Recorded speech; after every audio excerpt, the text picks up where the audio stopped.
శ్రీకాకుళం జిల్లా పలాస మండలం మహాదేవీపురం గ్రామంలో నారీ శక్తి భద్రతపై ప్రత్యేక అవగాహన సమావేశం నిర్వహించారు. కాశీబుగ్గకు చెందిన ఆర్ నరసింహమూర్తి ఆధ్వర్యంలో జరిగిన ఈ కార్యక్రమంలో మహిళలకు భద్రతపై పలు సూచనలు ఇచ్చారు. ప్రభుత్వం ప్రవేశపెట్టిన ఎస్ఓసి యాప్ను ప్రతి మహిళ తప్పనిసరిగా డౌన్లోడ్ చేసుకోవాలని చెప్పారు. అత్యవసర పరిస్థితుల్లో ఈ యాప్ ప్రాణరక్షకంగా ఉపయోగపడుతుందని వివరించారు.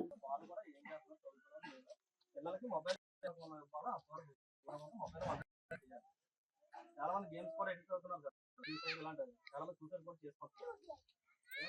ఈ మధ్య ఎక్కువ బ్లాక్ మెయిల్ కాల్స్ ఎక్కువ వస్తున్నాయి. ఎందుకంటే వీడియో కాల్స్ లో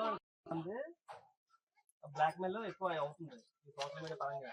ఎక్కువ అమ్మాయిలు పట్టుకోవడం కానీ అబ్బాయిలకి లేదంటే ఇలాంటివన్నీ చాలా మంది కూడా చాలా ఇబ్బందులు పడుతున్నారు. ఈ మధ్య మొన్న రాజస్థాన్ వెళ్ళొచ్చాం, ఒక అతను పలానా కోర్టు కానీ ఫిషింగ్ కేసులు ఎక్కువ నమోదవుతున్నాయి. మేము కూడా హైదరాబాద్ విజయవాడ వెళ్ళి తీసుకొచ్చి మళ్ళీ ఆఫ్ చేస్తున్నాం. కానీ అప్పటికే మన పరువు